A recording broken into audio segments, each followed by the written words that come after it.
Alright guys, so welcome to Atlanta Motorsports Park. I'm behind the wheel of the Open Throttle Racing number 64 GP1 BMW M3. This is an E92 dual clutch transmission car, as you can see.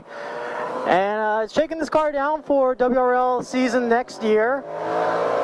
First time I've driven this car since I had the cage put into it. Obviously I have a lot of experience driving our GTO M3. So this car isn't going to be quite as sharp as the green car because it's going to be in GP1 competition. So going to have a couple drivers in this, going to do a 10 race schedule next year.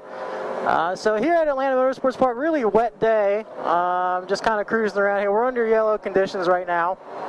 I'm in the yellow group here with Jzilla, so this is kind of a mid-level group, not as quite as hot as our red group, so not wanting to hit it too hard. Still have the traction control on, just trying to get some heat in these tires. A little slide there.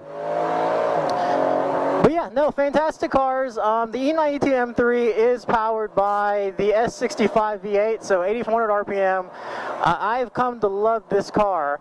It is one of my favorite platforms, having raced it. You don't see a ton of them in racing. There are a couple around the country, but the motor is just fantastic. 170 mile an hour car at Daytona this year in HSR. So really a fantastic car. I haven't driven an E92 around here, come to think of it. So first time driving one of these around here. So hopefully we go green this time and get a little bit of speed.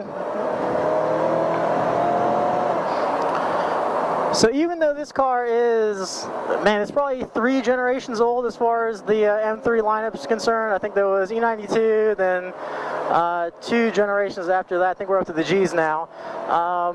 This transmission is still really good. Again, it's an older dual clutch transmission, but it still shifts fantastic. Obviously, I've driven the Audi TCR cars and Porsche PDKs. While it's not quite PDK quick, it's really not bad, all things considered, for being this old of a transmission.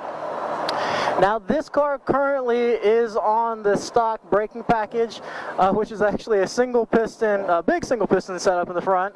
We got a spinner here, a little Cayman GT4. That's less than ideal. All right, let's see if he can collect himself here.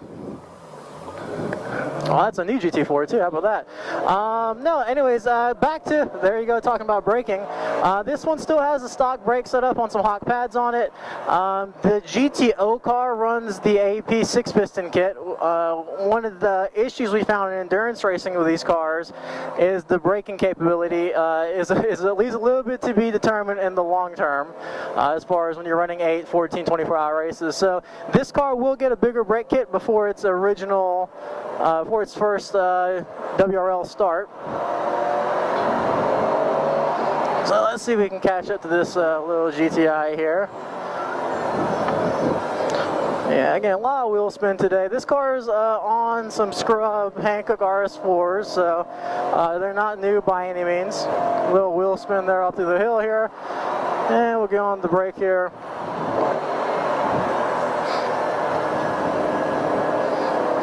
Yeah, this probably really isn't an M3 track. This car likes long runs, like at say a Road Atlanta or a VIR. Just trying to manage this torque up the hill here. Now I have it in M mode, obviously, so it's going to give me a little slip, but since I'm not in a race condition, well, there you go, not in a super duper race condition, we're going to kind of keep some traction on here, just trying to feel this car out.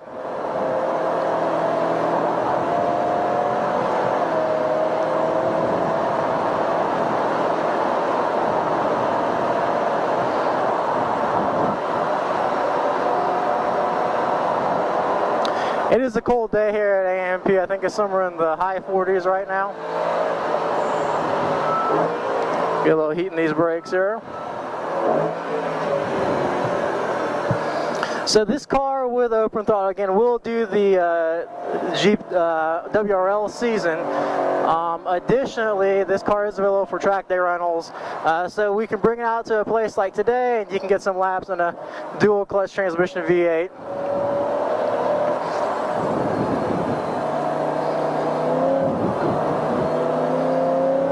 Not gonna lie, I'm a little jealous of the, I think that's actually a Golf R, so I think he's got all-wheel drive, which is kind of ideal for today's conditions.